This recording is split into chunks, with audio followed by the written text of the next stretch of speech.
Okay, I'm just going to take a quick look at the modem. Again, this one was this Technicolor provided by Spectrum, I think.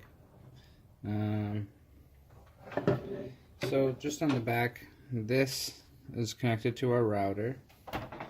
So if I can get this in the frame. So right here.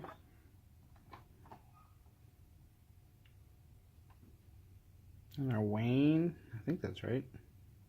I don't know. That's where it's plugged into. So, and then from here, so it's, I guess it's yellow to yellow, and that would be Ethernet.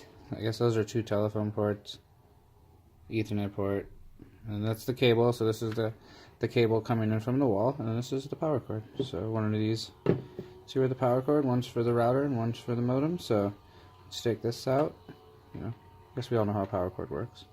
Alright, but yeah, just know that this is the cable from the wall.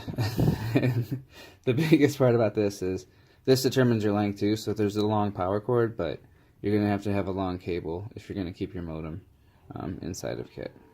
So just know that the length of the cable coming from the cable company is important. And if you can get a little bit extra, I'd ask for extra because that'd help you move it around the room. And if you're installing it yourself, you probably already know what you're doing.